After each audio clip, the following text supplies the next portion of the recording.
సువార్త అనే ఆధ్యాత్మిక కార్యక్రమానికి ప్రభు నామములో మిమ్మల్ని అందరినీ ప్రేమతో ఆహ్వానిస్తున్నాం. సిస్టర్ సుల్తాన్ నవీన్ గారు చెప్తున్న వాక్యము మీ అందరికీ దీవెనకరంగా ఆశీర్వాదకరంగా ఉందని మేము ప్రార్థిస్తున్నాం.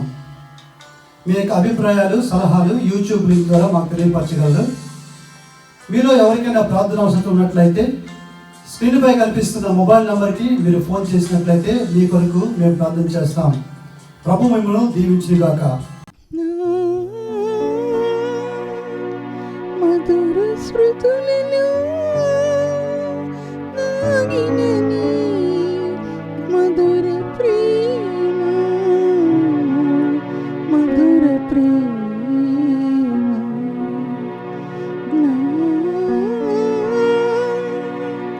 మధుర స్మృతులలో నాగినని మధుర ప్రేమ, ప్రేమకి అంకితమా విడువెను దేవా, విడువెను దేవా, విడువెను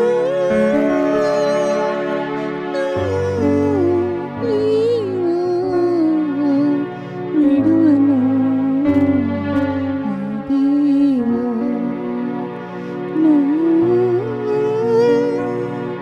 మధుర స్మృతులలో నాయనని మధుర ప్రేమ, ప్రేమకి అంకితమా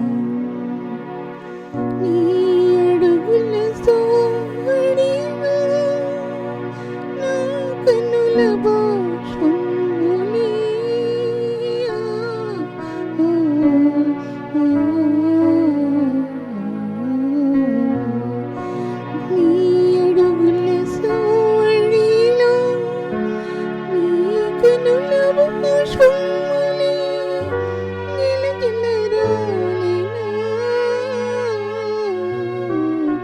జలరాసులై పారెనా, నీ అడుగుల సోడిలో నీ కనుల బాష్పములే గిలగిలరాలెనా, జలరాసులై పారెనా, దాచుకుంటిని నీ కృపని నా కన్నులలో దాచుకుంటిని,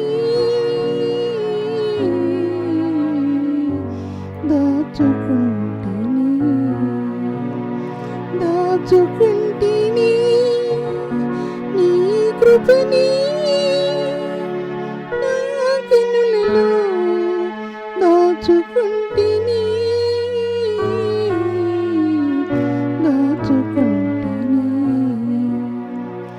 నా మధుర స్మృతులలో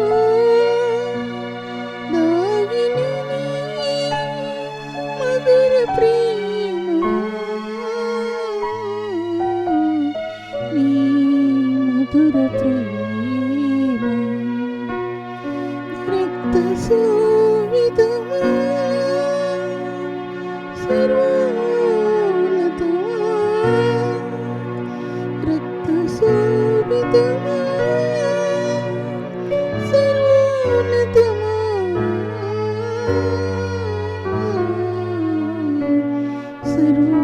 సర్వోన్నతమా, సిలువలో నీ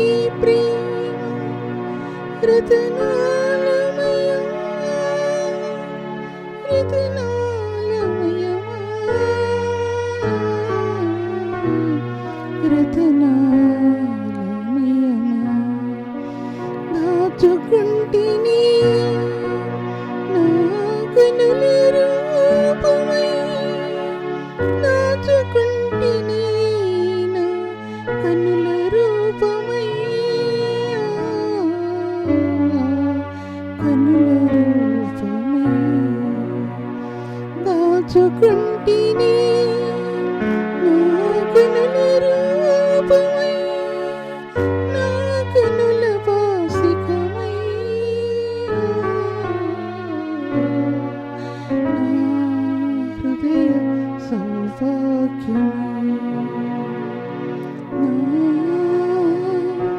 మధుర స్మృతులలో నానిన నీ మధుర ప్రేమకి అంకితమా ప్రేమకి అంకితమా విడువను దేవా విడువను దేవా విడువను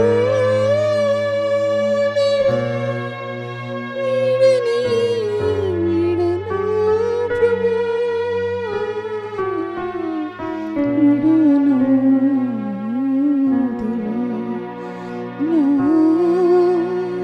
మధుర స్మృతులలో దాగిన నీ మధుర ప్రేమకి అంకితమా ప్రేమకి అంకితమా.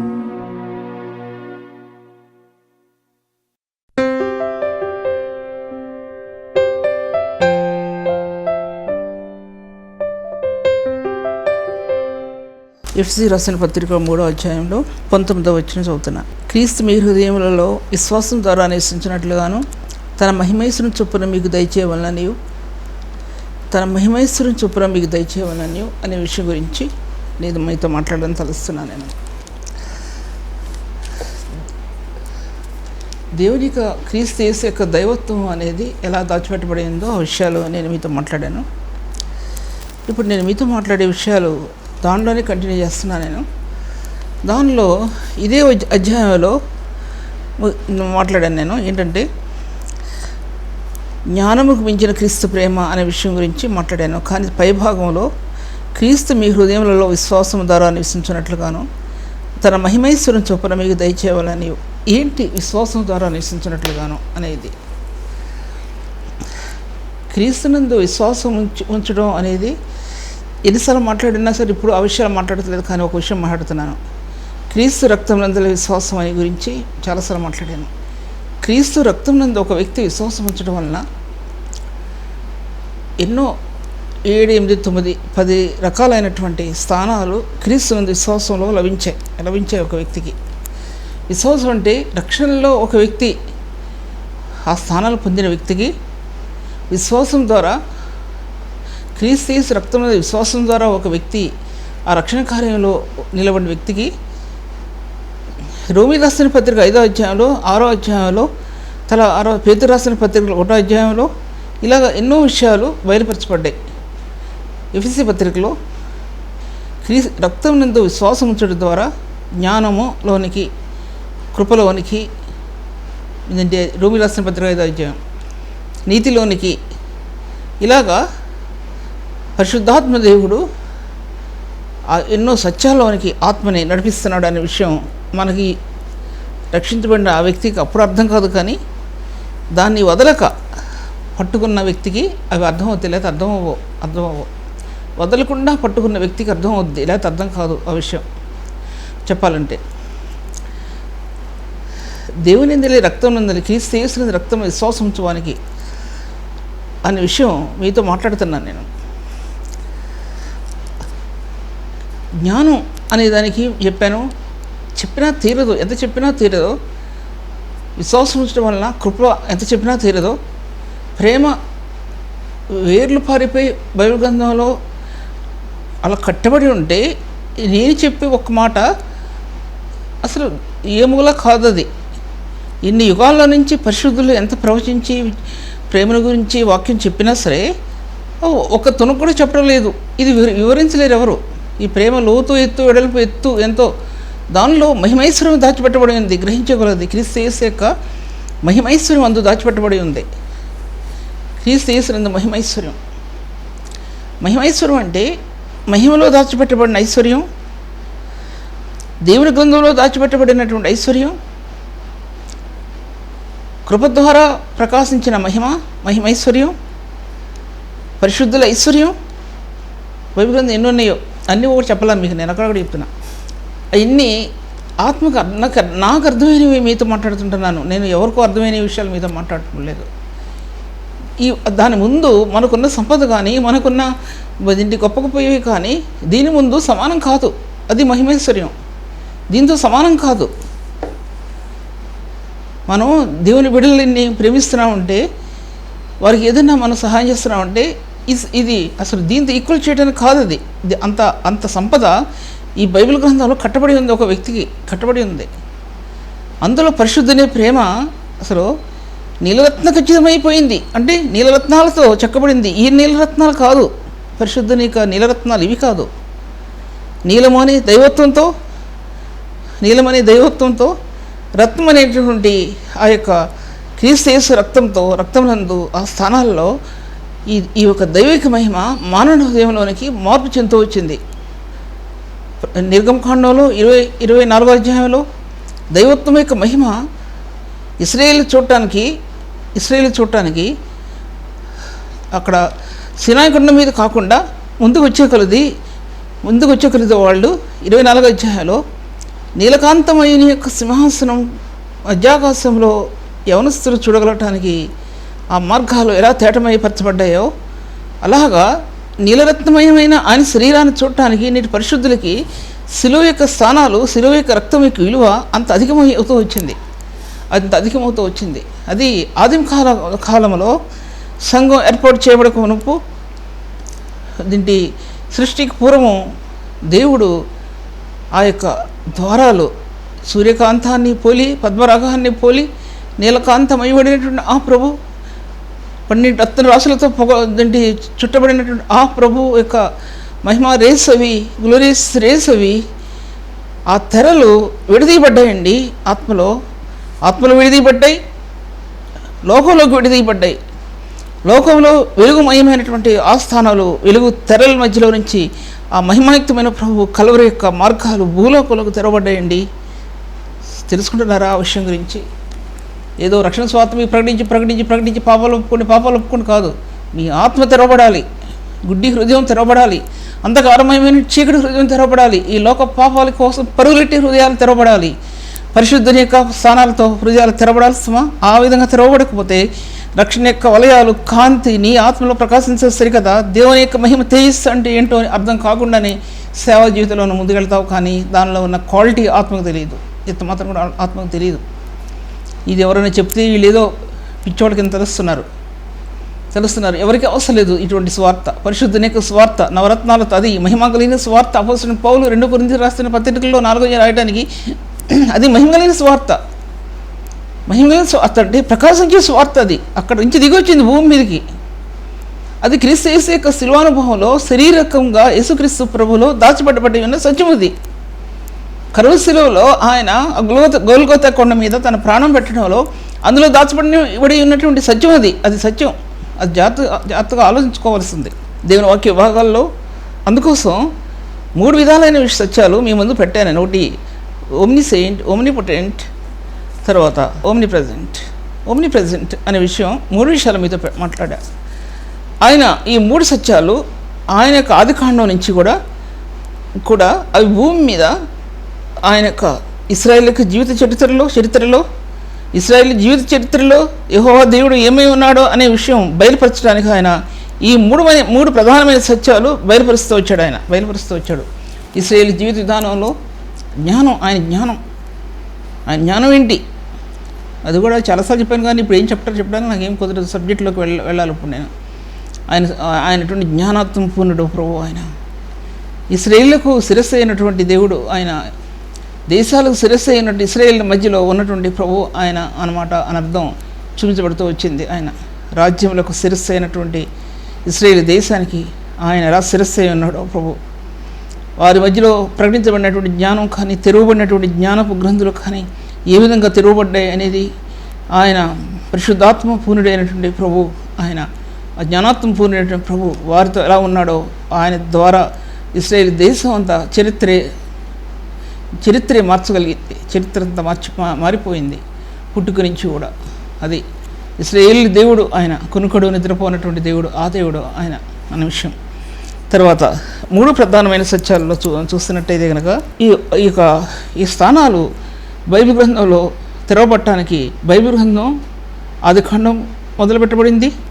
ఆదికాండంలో ఎన్ని దాచిపెట్టబడి ఉన్నాయో ఆలోచించుకోండి. ఆదికాండంలో, నిర్గమకాండంలో ఎన్ని దాచిపెట్టబడి ఉన్నాయో, ఒక్క కాండంలో, ఒక ఆదికాండంలో ఎన్నో వాల్యూమ్స్ తెరవబడ్డాయి అని. వాల్యూమ్ అనే పదానికి అర్థం ఏంటంటే అది చెప్పడానికి నాకు కుదరట్లేదు. వాల్యూమ్ అంటే ఎన్నో రకాలైనటువంటి స్థానాలు ఒక్క దాంట్లో సమకూర్చబడ్డాయి. ఆదికాండంలో దాచబడినటువంటి సత్యాలు ఇంకా ఇశ్రాయేలు చరిత్ర ఏర్పరచబడక మునుపు ప్రభు వాగ్దానం చేసిన రీతిగా యాకోబు నుంచి ఇశ్రాయేలు అని పేరు పెట్టి ప్రభు అబ్రహాం దగ్గర నుంచి షాలేం అని పేరు పెట్టి యెరూషలేముకి షాలేం అని పూర్వకాలం షాలేం రాజు అని షాలేం అని పేరు పెట్టి దేవుడు యాకోబు దగ్గర నుంచి ఇశ్రాయేలు అని పేరు పెట్టి, అలాగా దేశ చరిత్ర వారి పుట్టగతులు మారిపోయినాయండి. వారి జీవిత విధానంలో మార్పులు సర్వశక్తి ప్రభు యొక్క మార్గాలు, అడుగులు ఎలా ఉన్నాయో మోషే అహరోనులతో ఎర్ర సముద్రంలో 78వ అధ్యాయం కీర్తనలో అవి కనబడకుండా ఉన్నాయి అని రాయబడి ఉంది. అటువంటివి ఆయన మార్గాలు ఎలా ఉన్నాయో ప్రకృతిలో, సూర్యచంద్ర నక్షత్రాలలో, వెలుగులో, అగ్నిలో,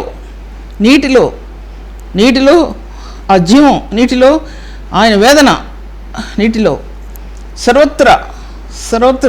సర్వయుగాలలో దాచబడినటువంటి సత్యం ఈ బైబిల్ గ్రంథం నిరూపిస్తుందండి. బైబిల్ గ్రంథం నిరూపిస్తుంది. జ్ఞానం లేకుండా తిరిగే వారికి బురకెక్కదు ఈ విషయాలు ఏమి కూడా. జ్ఞానం లేకుండా ఈ లోకంలో తిరిగే వారికి ఇదేమి ఎక్కదు తలకి. నిరూపిస్తుంది బైబిల్ గ్రంథం. ఆదికాండం నుంచి నిరూపిస్తుందండి బైబిల్ గ్రంథం. ప్రభు చనిపోతే ఏ విధంగా చీకటి పడిందో, సూర్యుడు ఎలా నలిపోయాడో, ఎలా భూకంపం వచ్చిందో, సృష్టి యావత్తు దేవుని చేత నిర్మించబడిన సృష్టి తెలియపరుస్తుంది రేపు. ఆయన పరిశుద్ధ కొండనెక్కినప్పుడు ఆ రక్తం ఆ శిలల మీద పడినప్పుడు ఆ శిలలు సాక్ష్యం ఇస్తాయండి. ఆ శిలలు సాక్ష్యం ఇస్తాయి రేపు. రాళ్ళు లాంటి, బండల లాంటి శిలలు, నోరు లేని శిలలు, అవి మ్రోగుతాయండి. అవి మ్రోగుతాయి స్వరాలతో. మానవుడికి మాత్రం జ్ఞానం లేకుండే నశించిపోతున్నాడు అని రాయబడింది. జ్ఞానం లేకుండానే నశించిపోతున్నాడు. జ్ఞానం తెరవబట్టం లేదు. జ్ఞానం ఈ లోక సంపద శాస్త్రం అనుకుంటున్నారు, ఈ లోక డబ్బు శాస్త్రం అనుకుంటున్నారు, ఇళ్ళు శాస్త్రం అనుకుంటున్నారు, ధనం బ్యాంక్ బ్యాలెన్సెస్ శాస్త్రం అని భావిస్తున్నారు పిచ్చోళ్ళు. దాంట్లో ఏమీ లేదని వాళ్ళకి తెలియదు. ఎంత మాయ లోకంలో డబ్బు అంతా కూడా, ఈ బంగారాలు ఎన్ని అంతా కూడా మాయ. దాంట్లో ఏమీ లేదు. ప్రభు యొక్క పరిశుద్ధమైన ముఖ కాంతి ఎదుట నీకున్న సంపద కూడా వెలపోతుంది. అసలు దాని ముందు నిలబడటానికి సాధ్యపరచబడదు. అటువంటి మహిమ కాంతిలో ప్రకాశించి 12 రత్నాల మధ్య ప్రకాశించినటువంటి రత్నాలంటే ఈ రత్నాలు కాదు, ఆ రత్నాలు కాదు చెప్పేది నేను. ఆ కాంతిమయమైనటువంటి ఆ యొక్క తేజోమయమైనటువంటి తేజోమయమైన నీలంలో ఆయన దైవత్వం యొక్క మహిమ. అది దైవత్వం యొక్క మహిమ. ఈ నీలం ఆ నీలం కాదు చెప్పేది నేను. దైవత్వం యొక్క మహిమ ప్రకాశించి క్రీస్తు యేసు యొక్క దివ్యస్వరూపం దాంట్లో తెల్లటి రాయి, సూర్యకాంతపు రాయి, మచ్చ లేకుండా ఉన్నటువంటి సూర్యకాంతపు రాయి, ప్రకాశించినటువంటి ఆ సూర్యకాంతపు రాయి ప్రకటన గ్రంథంలో రాయబడి ఉంది. సూర్యకాంతంతో ఎక్కడ డాగులేని సూర్యకాంతపు రాయి. అటువంటి సూర్యకాంతపు రాయితో ప్రకాశించినటువంటి సినాయి కొండ. అటువంటి దాంట్లో చూచేకులది మోషే కనిపించింది. ఆ రక్తవర్ణ మధువనైన క్రీస్తు యొక్క స్వరూపం కనిపించిందండి దాంట్లో. అందుకే ఏడుస్తాడు, కింద పడి ఏడుస్తాడు, ప్రభువా ఒక్కసారి చూపించు, నీ కుమారుడైన క్రీస్తుని ఒక్కసారి చూపించు ప్రభువా, నాకు ఒక్కసారి చూపించు, నేను బ్రతుకుతాను, నా జనాంగం బ్రతుకుద్ది ప్రభువా, లేకపోతే నేను చనిపోతాను, నీ కుమారుడైన క్రీస్తుని నాకు ఒక్కసారి చూపించు. నువ్వు చూపిస్తే ఇశ్రాయేలు జనాంగం నడిపిస్తా, లేకపోతే నడిపించలేను నేను.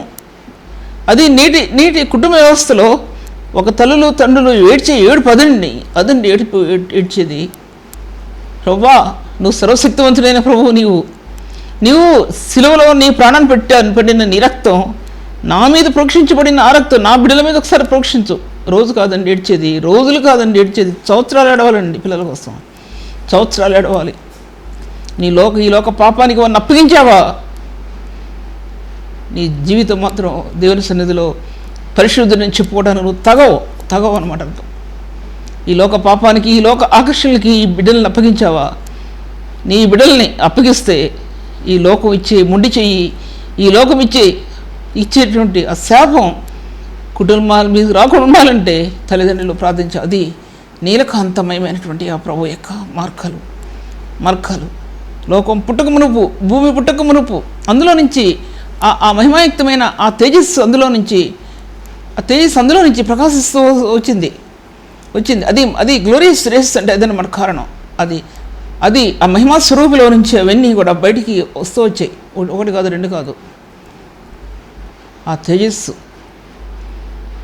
భూమి పుట్టక మునుపు, లోకం పుట్టక మునుపు, జగత్ పునాది వేవుడికి మునిపే ఆయన గ్రంథం తెరవబడక మునిపే ఆ ప్రభు భూమి మీదకి తన యొక్క మార్గాన్ని తెరిచాడు. ప్రకాశమానమైన ఆయన దివ్య స్వరూపంతో ఈ పాపలోకం, చీకటి లోకం ప్రకాశించడం ప్రారంభించింది. ఎంత ప్రకాశమైనటువంటి ఆ తేజవంతమైనటువంటి స్థాయి భూలోకంలో ప్రకాశించిందండి. ఈ వెలుగు అక్కర్లేదు, వెలుగు రాంతలక్కర్లేదు, ఎలక్ట్రిసిటీ అవసరం లేదు, ఏం అవసరం లేదు. ఆ ప్రకాశమైనటువంటి వెలుగు భూలోకంలో ప్రకాశించిందండి. దీపం అక్కర్లేదు. అందులో ఎప్పుడైతే ఏదైనా తోటలో తయారు చేసి ఆదాము అవ్వలను పెట్టాడో అందులో త్రియేక దేవుని యొక్క మహిమ దిగి వచ్చిందండి ఆ ఏదైనా తోటలో.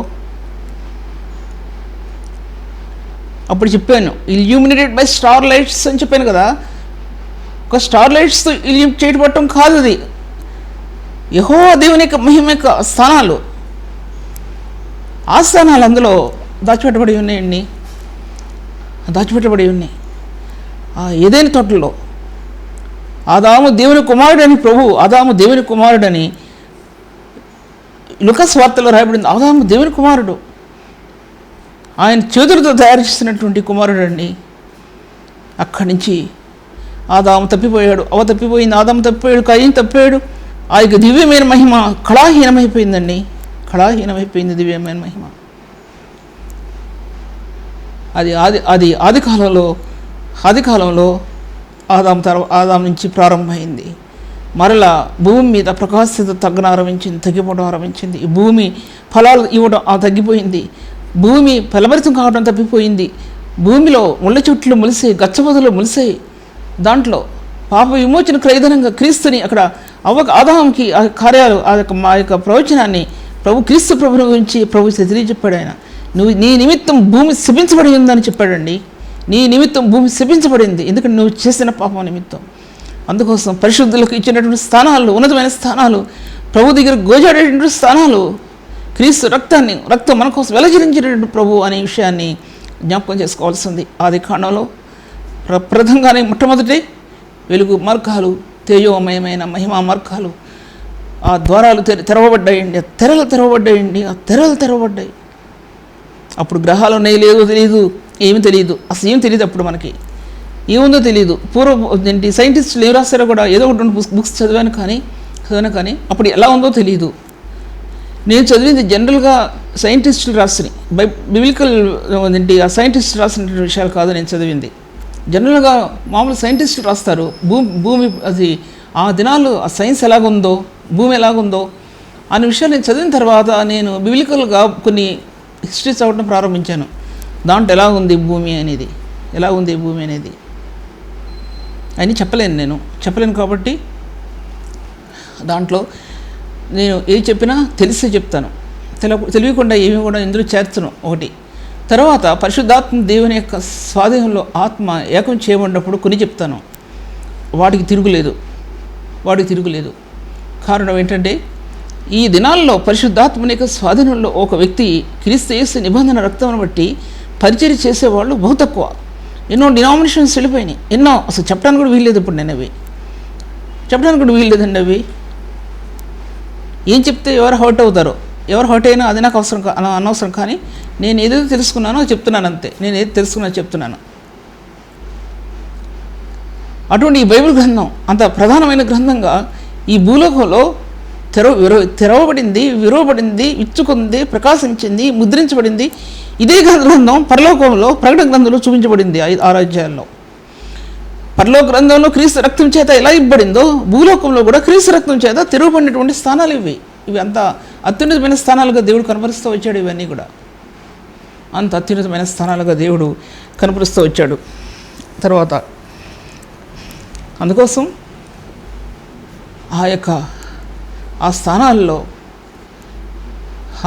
అప్పుడు చెప్పాను కదా, గ్రహాలు ఉన్నాయి నాకు తెలియదని చెప్పి, అప్పుడు సృష్టి ప్రారంభంలో ఎలా ఉందో అనేది నేను అంత చదువుకున్నా సరే, అంత సైంటిఫికల్ వేలో, అంత నాలెడ్జ్లో నేను చెప్పడం కష్టం అంటే కొన్ని తెలిసినంత మాత్రాన్ని కూడా చెప్పడం కష్టమే, చదివినంత మాత్రాన్ని కూడా. బైబిల్ గ్రంథం జ్ఞానం అనే దాన్ని ఆసరాగా చేసుకోలేదు నేను, కానీ పరిశుద్ధాత్మ దేవునిలో క్రీస్తు రక్తమందు ఆ జ్ఞానం నాకు ఆత్మకి ఆధారంగా ఇచ్చాడు దేవుడు. చిన్న విషయాల్లో, పెద్ద స్కాలర్స్ కాదు, చిన్న విషయాల్లో చిన్న దాన్ని అల్పురాలిగా నా జీవితం. అటువంటి దానిలో కొన్ని ద్వారాలు, జ్ఞానం యొక్క ద్వారాలు ప్రభు తెరిచినట్లు నేను గమనించుకోగలిగాను. దాంట్లో ఉన్నతమైన స్థానాల్లో ప్రార్థించే కొలది, వాక్యం తెరవబడే కొలది ఆ జ్ఞానం నాకు విమోచన మార్గంలో లభించినట్లు నా ఆత్మకు తెలియపరచబడింది. విమోచన మార్గంలో చాలాసార్లు నా జీవితంలో ఎన్నోసార్లు అక్కడ నిలబడటానికి అసలు నా జీవితం తగదనుకునేదాన్ని. ఎందుకంటే ఆ విమోచన మార్గంలో మనం నీతిని అనుసరించి ఈ పరిశుద్ధ జీవితం చాలదు అనిపించింది. చాలాసార్లు చాలా అనిపించింది. నీతివంతులుగా జీవించి పరిశుద్ధులుగా జీవిస్తున్నాం అనే సత్యం ఆ పరిశుద్ధమైన సన్నిధికి వెళ్ళినప్పుడు, ప్రభు దగ్గర నిలబడినప్పుడు ఆ స్థానం చాలా అనిపించిందండి నాకు. లేకపోతే ఈ విషయాలు మీకు ఎలా చెప్తాను నాకు చాలా అనిపించింది. హృదయ పవిత్రీకరణ, పరిశుద్ధమైన పవిత్రీకరణ కోసం అంగలార్చడం ప్రారంభించానండి. దేవుని సన్నిధిలో అంగలార్చడం ప్రారంభించాను. నా కళ్ళ ముందు నా భర్త, నా పిల్లలు తప్పితే మరెవరు కనబడేవారు కాదు. వాళ్ళే కనబడ్డారండి నా జీవితంలో. నా భర్త చనిపోయిన తర్వాత నా పిల్లలు తప్పితే మరెవరు నాకు కనబడలేదండి. అవమానాలు, నిందలు మోసినా సరే నా కళ్ళ వెంట నీళ్లు ధారాగతంగా సంవత్సరాలు కారినాయి. కన్నీటితోనే జీవితం సంవత్సరాలు దుల్లిపోయినాయి. ఎందుకంటే ఈ జ్ఞానం ఎలా లభ్యమైంది అనే విషయానికి మీకు చెప్తున్నాను. నీకు ఈ జ్ఞానం ఎలా లభ్యమైంది? బైబిల్ గ్రంథం వెలుగునకు గ్రంథం తెరవబట్టడానికి వెలుగు ఎలా ప్రతీకగా నిలబడిందో అలాగే జ్ఞానం ప్రతీకగా నిలబడిందండి. దేవునికి గుణగణాలు ప్రతీకగా నిలబడ్డాయి. ప్రతీక అనే దానికి అర్థం ఏంటంటే దానికి ఇంకో తెలుగు పదం లేదు, దానికి ఇంకో ప్రతీక, అసలు దానికి ఒక పదం లేదు చెప్పడానికి. ఆ పదం ఎలా వచ్చిందో కూడా నాకు తెలియదు. అసలు ఆ వెలుగు లేకుండా ప్రభు యొక్క మహిమ యొక్క స్థానాలు వెలుగు ఎలా తీసుకొచ్చింది, మహిమాయుక్తమైన ప్రభువుని ఎలా తీసుకొచ్చింది. వెలుగు అంటే ఆ వెలుగు సామాన్యమైన వెలుగు కాదు అనే అర్థం ఇస్తుంది. ఆది కాండంలో చూపించబడుతున్న ఈ వాక్య విభాగాలన్నీ బైబిల్ గ్రంథం యొక్క స్థానాల్లో పరిశుద్ధాత్మ దేవుని యొక్క కణజాలాలు, ఈ మహిమాయుక్తమైన కణజాలాల్లో పరిశుద్ధాత్మ యొక్క కణజాలాలు ఇమిడిపోయి ఉన్నాయి. ఆత్మ పొందడం కాదు, ఆత్మ అంతర్యంలో నివాసం ఉండటం అనేది అందులో మహిమాయుక్తమైన కణాలు, అందులో పరిశుద్ధాత్మ దేవుడు అంతరాత్మలో ఆ కణజాలాలని పొందుపరిచాడనే సత్యం 1000 మందికి ఒక్కళ్ళు కూడా తెలియదండి. 100కి ఒక్కళ్ళు కాదు, 1000 మందికి ఒక్కళ్ళు కూడా తెలియదు.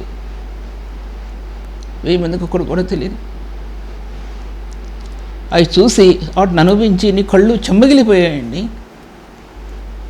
లోకంలో ఏది కూడా శాశ్వతంగా ఎంచుకోలేదు. ధనాన్ని శాశ్వతంగా ఎంచుకోలేదు, బంగారాన్ని శాశ్వతంగా ఎంచుకోలేదు. ఈ లోక సంపదని నాకు ఇష్టం అని నేను ఎంచుకోలేదండి. నాకు కాదు ఈ లోక సంపద అనుకున్నాను. ప్రభు చేతిలో నుంచి ఇచ్చినటువంటి ఆ సంపద తప్పితే, ఆయన చేతిలో ఇచ్చినటువంటి ఆ జీతం తప్పితే, నా కుటుంబంలో నా భర్తకు ఇచ్చినటువంటి ఆ స్వాస్థ్యం తప్పితే, నా పిల్లలకి ఇచ్చిన జీతం తప్పితే అసలు నాకు ఏది కూడా తెలియదండి. రెండోది ఏది కూడా తెలియదు నాకు. మరొకటి డబ్బు, ఎవరి దగ్గర నుంచి ఏదైనా తీసుకుని ఏదైనా చేయడం కానీ తెలియదండి.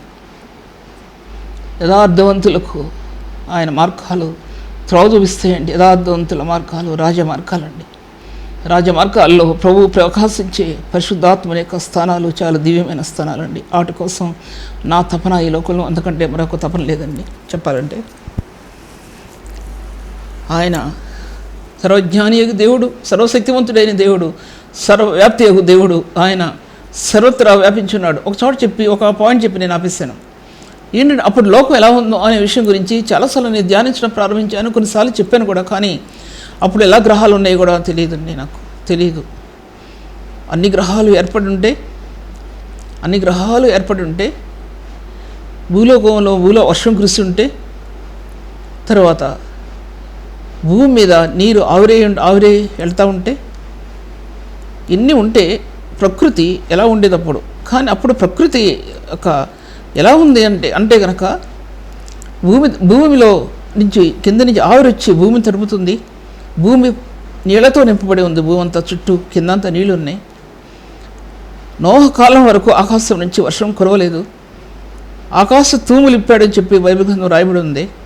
ఆ నీరు భూమి యొక్క పైభాగంలో ఉన్నటువంటి నీరు, ఆకాశ స్పేస్ ఉన్న నీరు భూమి మీద కుమ్మరించబడింది.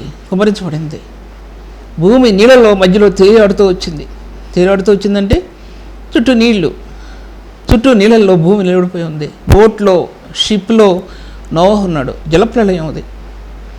ఆ జలప్రళయంలో ఆ ప్రభువు తయారు చేసినటువంటి భూమి, తీసినటువంటి భూమి ఎక్కడుందో నాకు అర్థం లేదు. అది